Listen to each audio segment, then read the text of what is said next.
Class 6 विषय हिंदी व्याकरण पाठ 6 शब्द भंडार कौम। इसमें 3-4 खंड दिया गया है। शब्द भंडार 4 तक दिया है। क में विलोम शब्द, ख में अनेकार्थक शब्द, ग में अनेक शब्दों के एक शब्द, घ में पर्यायवाची शब्द, ग में श्रुति संभिन्नार्थक शब्द और च में एकार्थक प्रतीत होने वाले शब्द। इस तरह से इसमें 6 दिया गया है। तो पहले आप लोगों को दिनांक 5/11/20 बृहस्पतिवार तक आप लोगों को हम व्याकरण पढ़ाए थे। उसमें 5 लेसन कंप्लीट समाज तक करा चुके थे। आज हम 6 लेसन शब्द भंडार पढ़ाने जा रहे हैं। कृपया आप लोग ध्यान से सुने और इसको आप लोग ईमानदारी पूर्वक अपने स्वाध्याय से प्रश्नोत्तर भी बनाएंगे।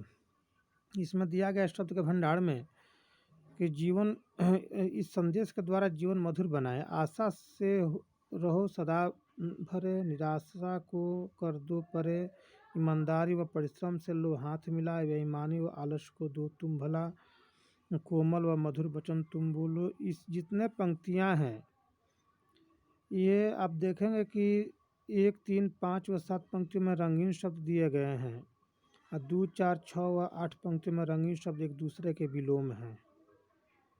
जैसे आशा, निराशा, ईमानदारी, बेईमानी, कोमल, कठोर, अंधकार, प्रकाश, विजय, पराजय व मधुर, कटु। अतः इसी किसी शब्द का विपरीत अथवा उल्टा अर्थ प्रकट होने वाले शब्द को हम विलोम शब्द कहते हैं। विलोम का अर्थ होता है उल्टा। तो अंधकार तो प्रकाश, उजाला तो अंधेरा, एक तो अनेक, इस तरह से विलोम शब्द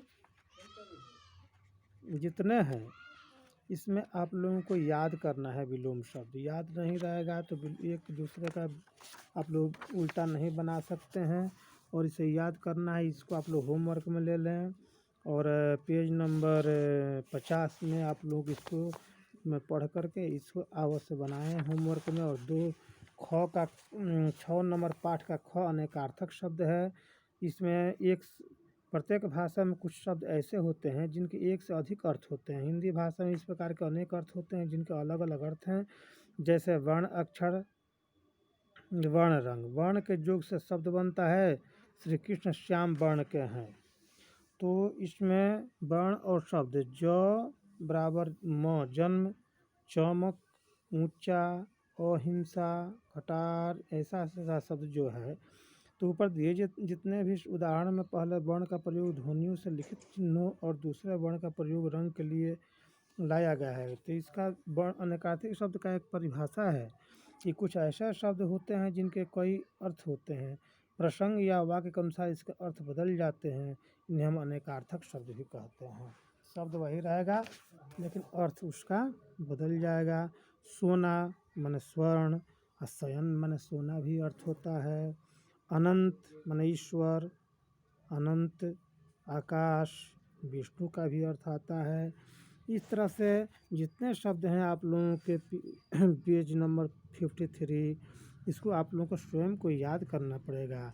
जैसे अंक है, अंक में नंबर भी होता है, अंक संख्या भी होता है, अंक माने गोद होता है, अंक माने नाटक का अर्थ का एक अंक होता है। इस तरह से समय परिस्थिति के अनुसार, वाक्य के अनुसार हम लोग उसका अर्थ ग्रहण करते हैं, लेकिन इसका सबका आप लोगों को अवश्य याद करना पड़ेगा।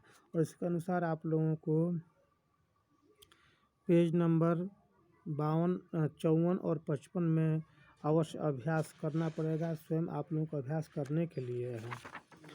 इस तरह से आप अनेकार्थक शब्द ही अवश्य याद, केवल आप लोगों को व्याकरण याद करना है। याद नहीं करेंगे तो केवल समझाने के लिए तो आदमी समझा रहा है, लेकिन याद करना आपका काम है।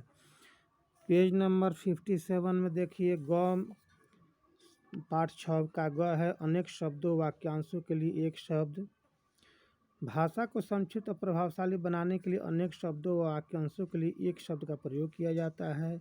समास, उपसर्ग तथा प्रत्ययों की सहायता से अनेक शब्दों की जगह केवल एक शब्द का प्रयोग किया जाता है। उसी से हम लोग अपना अर्थ समझ लेते हैं व्याकरण की दृष्टि से कि यह भाषा, यह वाक्य क्या बोल रहा है। मोहन कम खर्च करने वाला व्यक्ति है, मोहन मितव्ययी है। मोहन कम खर्च करने वाला है, मोहन मितव्ययी है। तो मितव्ययी माने कम खर्च करने वाला, तो उतना जो सेंटेंस लिखा उससे कम ही मितव्ययी लिख देंगे तो हो जाएगा। आदित्य किसी का पक्ष नहीं लेता, आदित्य निष्पक्ष है, तो निष्पक्ष कह देने से हो जाएगा कि आदित्य किसी का पक्ष नहीं लेता है, निष्पक्ष भावना है, निष्पक्ष आदमी है। इस तरह से जितने शब्द हैं जिसे करना आवश्यक हो अनिवार्य, अनिवार्य कह देने से उसका अर्थ बदल जाएगा। जिसके आने की तिथि न हो अतिथि, जो दिखाई न दे अदृश्य।